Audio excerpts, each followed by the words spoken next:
बिहार विधानसभा चुनाव 2020 में सीमांचल का समीकरण काफी तेजी से बदलता हुआ दिखाई दे रहा है। पूर्व विधायक मोहम्मद रुकनुद्दीन ने असदुद्दीन ओवैसी की पार्टी AIMIM को ज्वाइन कर लिया है। इसके साथ ही पूर्णिया के मुस्लिम बहुल 82 विधानसभा सीट पर कांग्रेस, राजद, जदयू की मुश्किलें काफी बढ़ गई हैं। इस ऐन वक्त पर इसे AIMIM के सियासी चाल के रूप में देखा जा रहा है। एक तथ्य ये भी सामने आया है कि सीमांचल इलाके में ओवैसी की पार्टी लगातार खुद को मजबूत करती जा रही है।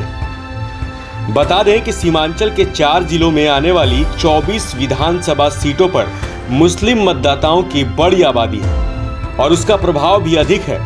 ऐसे में ओवैसी अपनी सियासी दांव भविष्य की राजनीति को देखकर ही चल रहे हैं। गौरतलब है कि फिलहाल किशनगंज की 4, अररिया की 6, कटिहार की 7 और पूर्णिया की 7 विधानसभा यानी कुल 24 विधानसभा सीटों में आधे पर NDA का कब्जा है, जिसमें जदयू और भाजपा 6-6 सीटों पर काबिज है। बाकी की 12 सीटों में से 8 पर कांग्रेस और 3 पर राजद के उम्मीदवार जीते हैं, जबकि एक सीट AIMIM के खाते में है। हाल के वर्षों में कटिहार, अररिया, पूर्णिया और किशनगंज जिलों में जिस तरह से AIMIM के विस्तार की खबरें बढ़ रही हैं, उससे कहीं न कहीं बिहार के सियासी दलों में खलबली मची हुई है। बीते अक्टूबर में हुए विधानसभा उपचुनाव में ओवैसी की पार्टी के किशनगंज की मुस्लिम बहुल सीट पर जीत हासिल करने के बाद सभी चौंक गए थे। किशनगंज की सीट पर उपचुनाव में खाता खुल जाने के बाद ओवैसी का दल उत्साहित है। दरअसल सीमांचल की इस सबसे महत्वपूर्ण सीट पर हमेशा कांग्रेस का कब्जा रहा है, लेकिन ओवैसी लगातार वहां का दौरा कर अपनी स्थिति को मजबूत करने में सफल रहे हैं। आपको बता दें कि किशनगंज में 70% मुस्लिम आबादी है। यहां से बीजेपी ने अपना उम्मीदवार उतारा था। हालांकि जीत का अंतर बहुत ज्यादा नहीं है, लेकिन खास बात यह है कि RJD ने अपना समर्थन यहां कांग्रेस को दिया था। इसके बाद भी कांग्रेस तीसरे नंबर पर चली गई।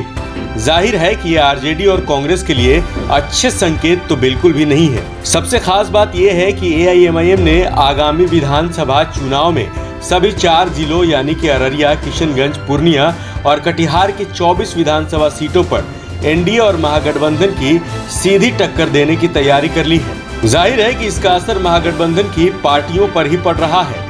दरअसल सीमांचल में 4 जिले अररिया, किशनगंज, पूर्णिया और कटिहार में मुस्लिमों की आबादी करीब 50% है। वहीं मुस्लिमों से जुड़े सेंटीमेंट्स को उभारना ओवैसी खूब जानते हैं। ऐसे में मुस्लिम वोटों में अगर बिखराव होता है तो RJD कांग्रेस को इसका सीधा नुकसान होगा। पिछला चुनाव राजद और जदयू ने साथ लड़ा था। इस बार जदयू भाजपा के साथ है। वहीं बिहार में इस बार कई सीट पर चुनाव लड़ने का मंसूबा पाले AIMIM के हौसले भी बुलंद हैं। प्रदेश अध्यक्ष अख्तरुल ईमान सीमांचल की कई सीटों पर चुनाव लड़ने की घोषणा कर चुके हैं। ऐसे में कई सीटों पर नए समीकरण बनने तय माने जा रहे हैं। ब्यूरो रिपोर्ट, द गरम पोस्ट।